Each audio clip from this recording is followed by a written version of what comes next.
नमस्कार, स्वागत है आप सभी का। यूपी ट्रिपल एस से मुख्य सेविका भर्ती में संशोधित आंसर की जारी हो चुकी है। जिस दिन ट्विटर कैंपेन हुआ था 4 फरवरी को संडे को, तो उसी दिन हमने आप सभी को बताया था कि आने वाले सप्ताह में यानी इसी सप्ताह में संशोधित आंसर की देखने को मिल जाएगा। कोई डे हमने आपको नहीं बताया था, लेकिन इसी सप्ताह में आने के लिए आप सभी से बताया था।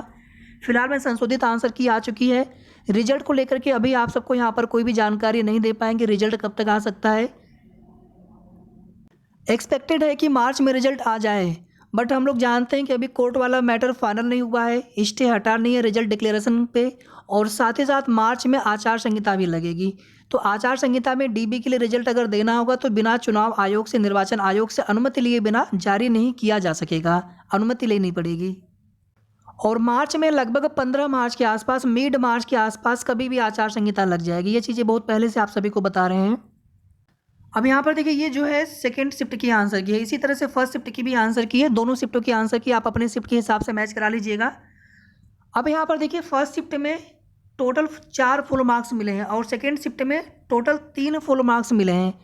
और जिन अभ्यर्थियों के चारों प्रश्न पहले से गलत रहे होंगे, इसका मतलब है कि टोटल उनको 5 नंबर का नुकसान हुआ रहा होगा।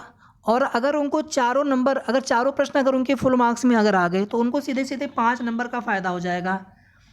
और अगर यहाँ पे चारों प्रश्न पहले से अटेम्प्ट नहीं किए होंगे किसी ने और फुल मार्क्स मिल गया तो 4 नंबर का फ़ायदा होगा मैक्सिमम। तो आप देख लीजिएगा, प्रश्न गलत होने की दशा पर एक फुल मार्क्स मिलने पर 1.25 नंबर का फ़ायदा होता है। और अगर प्रश्न अटेम्प्ट ही नहीं किए थे आप तो आपको 1 नंबर का फ़ायदा मिलता है अगर उस प्रश्न पे फुल मार्क्स मिलते हैं तो।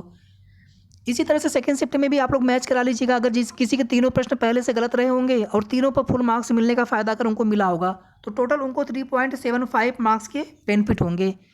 और अगर पहले से तीनों प्रश्न अटेम्प्ट आपने नहीं किए थे, तीनों पे फुल मार्क्स मिल गया तो आपको 3 नंबर का फ़ायदा हुआ होगा। तो आप मैच करा लीजिएगा। अब यहाँ पर देखिए, जिन प्रश्नों पर फुल मार्क्स मिलने की उम्मीद थी उन प्रश्नों पर तो नहीं मिला है, लेकिन जिन पर उम्मीद बिल्कुल नहीं थी, जिन प्रश्नों पर ऑब्जेक्शन तक नहीं किया गया था उन प्रश्नों पर, अब देखिए हो सकता है किसी ने ऑब्जेक्शन किया हो, लेकिन कुछ प्रश्न ऐसे हैं फर्स्ट शिफ्ट में अगर आप देखेंगे तो नहीं लग रहा है कि वहाँ पर किसी ने ऑब्जेक्शन किया होगा, लेकिन वहाँ पर फुल मार्क्स दिया गया है। और जिन प्रश्नों पर लग रहा था कि फुल मार्क्स मिलेंगे ही मिलेंगे, उन प्रश्नों पे फुल मार्क्स नहीं दिया गया है। किसी भी क्वेश्चन के आंसर में विकल्प में बदलाव नहीं किया गया है। उम्मीद ऐसा था कि बदलाव होना चाहिए था, लेकिन लेखपाल वाली भर्ती का एग्जाम्पल हमने आप सभी को दिया था कि फुल मार्क्स ही मिलने चाहिए, ऑप्शन में बदलाव होने के चांस कम लग रहे हैं। तो फिलहाल में सभी के सभी फुल मार्क्स दिए गए हैं। फर्स्ट शिफ्ट में 4 नंबर और सेकेंड शिफ्ट में 3 नंबर। अब देखिए, यहीं से किस्मत का खेल स्टार्ट हो जाता है। किस्मत की चीज़ें वैसे तो मेहनत करने वालों को सब कुछ मिलता है, लेकिन कभी कभी किस्मत भी चीज़ होती है। अब मान लीजिए किसी के 60 नंबर रहे होंगे, 2 अभ्यर्थी हैं या 3 अभ्यर्थी मान लीजिए यहाँ पर, और सपोज दैट फर्स्ट शिफ्ट में किसी को 4 नंबर का फ़ायदा मिल गया या पौने 4 नंबर का फ़ायदा मिल गया सपोज दैट, या 4 नंबर ही मान करके चलते हैं। सेकेंड से मान लीजिए किसी अभ्यर्थी को 2 नंबर का फ़ायदा मिला, किसी अभ्यर्थी को 1 नंबर का फ़ायदा मिला। अब यहाँ पर आप सभी देख सकते हैं कि जो फुल मार्क्स वाली चीज़ें होती हैं इसमें गलती अभ्यर्थियों की नहीं होती। इसमें पेपर सेट कैसे किया गया, उन प्रश्नों पर जो फुल मार्क्स दिए गए, अगर वो प्रश्न अगर फुल मार्क्स अगर न दिया गया होता तो कहीं ना कहीं यहाँ पर ये सभी अभ्यर्थी एक लेवल पर थे, लेकिन फुल मार्क्स मिलने के बाद कितना डिफरेंस आ जाता है। लेखपाल भर्ती में ऐसे ही हुआ था, जब बाद में फुल मार्क्स दिया गया था, हालांकि वो मैटर कोर्ट में चला गया था, हाई कोर्ट डिवीजन बेंच में, इलाहाबाद हाई कोर्ट में। तो हम लोग जानते हैं कि वहाँ पर ऐसे बहुत सारे अभ्यर्थी थे जिनका सिलेक्शन होने वाला था लेकिन नहीं हो सका। किसी का 0.25 से, किसी का 0.50 से सिलेक्शन रह गया, और जिनको उम्मीद नहीं थी उनका हो गया। अब यहाँ पर देखिए, चीज़ें किस्मत वाली आ जाएंगी। और फर्स्ट शिफ्ट में तो 4 नंबर फुल मार्क्स मिलने का मतलब है कि अगर मान लीजिए किसी ने प्रश्न बहुत ज़्यादा गलत किए हों, किसी अभ्यर्थी ने, हो सकता है कि उनको चारों फुल मार्क्स का फ़ायदा मिल गया हो, तो नेगेटिव मार्किंग वाला भी जोड़ लेंगे तो 5 नंबर का भी बेनिफिट मिल सकता है उनको। यानी किसी के 55 नंबर रहे हो सपोज दैट, अब उनके 60 नंबर हो जाएंगे, या 57-58 रहे होंगे, 62-63 हो जाएंगे। तो बेनिफिट हुआ कि नहीं हुआ। तो किस्मत यहीं पर होती है, फुल मार्क्स मिलने पर यही होता है कि किसको फ़ायदा मिल गया, किसको नुकसान हो गया, कुछ पहले से पता नहीं होता है। इसके बाद देखिए, जितने भी यहाँ पर टोटल अभ्यर्थी हैं, जिन लोगों ने एग्जाम दिया 35,000 में, इसमें 5 कम अभ्यर्थी।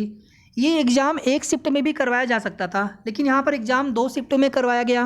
पहले शिफ्ट में 4 फुल मार्क्स दिए गए और सेकेंड शिफ्ट में 3 फुल मार्क्स दिए गए। तो अगर आप देखेंगे तो यहाँ पर भी 1 फुल मार्क्स का डिफरेंस हो गया। यानी मान लीजिए कि 2 अभ्यर्थी हैं, कोई फर्स्ट शिफ्ट में, कोई सेकेंड शिफ्ट में, तो फर्स्ट शिफ्ट वाले अभ्यर्थी को ऑटोमेटिक थोड़ा सा बेनिफिट ज़्यादा हुआ है सेकेंड शिफ्ट की तुलना में। आगे नॉर्मलाइजेशन आदि चीज़ें भी देखने को मिल सकती हैं। तो पहले तो यहीं पर आप देखेंगे तो डिफरेंस देखने को मिल गया 1 नंबर का फुल मार्क्स, जो कम या ज़्यादा दिया गया है दोनों ही शिफ्टों में। जबकि ये छोटा सा एग्ज़ाम था, यहाँ पर एक शिफ्ट में ही पूरे एग्ज़ाम कंडक्ट करवाए जा सकते थे। हालांकि इसमें दिक्कत क्यों हुआ, सेकेंड शिफ्ट 2 शिफ्ट में क्यों एग्ज़ाम करवाना पड़ा, क्योंकि सभी की सेंटर लखनऊ ही दे दिया गया था। सभी का सेंटर लखनऊ था। अगर 2-3-4 जिलों में एग्ज़ाम करवाया गया था तो एक शिफ्ट में एग्ज़ाम हो सकते थे, लेकिन सभी का सेंटर लखनऊ पड़ा था, इस वजह से 2 शिफ्टों में एग्ज़ाम करवाना पड़ा था। अब यहाँ पर सबसे लास्ट सवाल आप सभी के मन में होगा कि अब कट ऑफ पर कितना फ़र्क पड़ेगा। तो ये चीज़ें देखिए बता पाना बहुत मुश्किल है, बहुत डिफ़िकल्ट है ये बता पाना। हाँ, इतना तो बिल्कुल आप सभी लोग चीज़ें समझते हैं कि फुल मार्क्स मिलने के बाद 1 number 2 number cut off obvious ही बढ़ेगी। अगर लेखपाल का एग्जाम्पल लेंगे तो फिर तो कट ऑफ लगभग जो जितना फुल मार्क्स मिलता है लगभग उसी के अनुपात में कट ऑफ कम या ज़्यादा होता है। तो यहाँ पर तो नंबर घटे हैं नहीं, किसी के नंबर सबके बढ़ रहे हैं, तो यहाँ पे भी कट ऑफ थोड़ा सा बढ़ सकता है उसी रेशियो में। लेकिन यहाँ पर हर भर्ती एक समान नहीं होती है, हर भर्ती एक समान नहीं होती है, और जो अभ्यर्थी मेरिट में फ़ाइट कर रहे होते हैं, आप ध्यान से इस चीज़ को समझेंगे तो आपको समझ में आएगी बातें। जो अभ्यर्थी मेरिट में फ़ाइट कर रहे होते हैं उन्हीं अभ्यर्थियों के फुल मार्क्स मिलने या ना मिलने से मेरिट पर प्रभाव पड़ता है। अब सपोज दैट मान लीजिए किसी के 30 नंबर हो, किसी के 40 नंबर हो, हमने यहाँ पर प्रश्न 80 कर दिए थे, 85 कर दिए थे, हमको 4 फुल मार्क्स मिल गए, 4 नंबर मिल गए हमको, 4.5 नंबर मिल गए हमको। तो इनको 4 4.5 नंबर 3 नंबर मिलने से कोई फ़ायदा नहीं होगा। लेकिन जो अभ्यर्थी मेरिट में पहले से मेरिट के आसपास होते हैं, एक एक्सपेक्टेड कि हाँ मेरिट के आसपास हमारा सिलेक्शन हो सकता है, पहले से पता नहीं कि किसका होगा किसका नहीं होगा, लेकिन यहाँ पर जो अभ्यर्थी बिल्कुल बॉर्डर पर होते हैं, यहाँ पे जिनके नंबर ठीक ठाक होते हैं, तो उन अभ्यर्थियों को फुल मार्क्स मिलने का फ़ायदा या नुकसान होता है।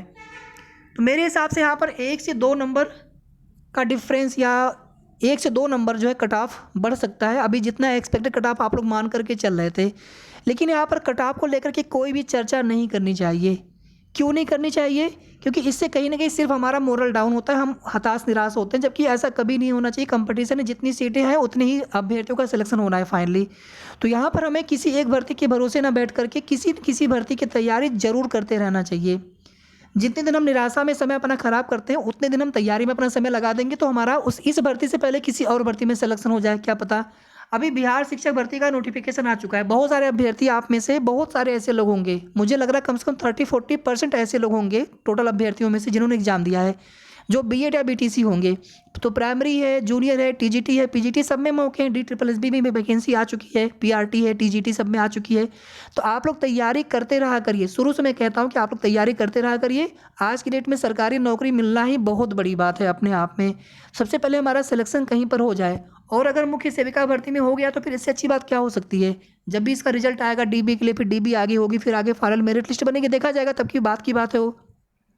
अभी जूनियर असिस्टेंट 1262 का रिजल्ट आया है, कट ऑफ बहुत कम गई है। हमें लग रहा था 55 के आसपास जाना चाहिए, लेकिन कट ऑफ 50 से भी कम गई है। इसी तरह से मुख्य सेविका भर्ती में भी ऐसा बिल्कुल हो सकता है, जितना कट ऑफ आप लोग मान करके चल रहे हैं 60 61 62 63, हो सकता है कट ऑफ इससे बहुत कम चली जाए, 56 57 58 चली जाए, कुछ कहा नहीं जा सकता है। तो एक बार डीबी का रिजल्ट आने दीजिए, डीबी का रिजल्ट आने के बाद डीबी होने दीजिए। डॉक्यूमेंट वेरिफिकेशन होने के बाद एक्चुअल अभ्यर्थियों की संख्या पता चल सकेगी कि कितने अभ्यर्थी फाइनल मेरिट लिस्ट के लिए फाइट करेंगे। उन्हीं अभ्यर्थियों से मेरिट बनेगा, तभी चीज़ें पता चल पाएंगी कि हाँ कितनी मेरिट जा सकती है। पहले से क्यों परेशान होना, तैयारी करते रहिए आप सभी। बहुत सारे अभ्यर्थी आप में से आरओ का भी एग्जाम देंगे, आरओ एआरओ का तैयारी आप लोग करते रहिए। कोई भी एग्जाम, कोई भी कंपटीशन असंभव इम्पॉसिबल नहीं होता, सिर्फ कमी हमारी मेहनत में होती है। धन्यवाद।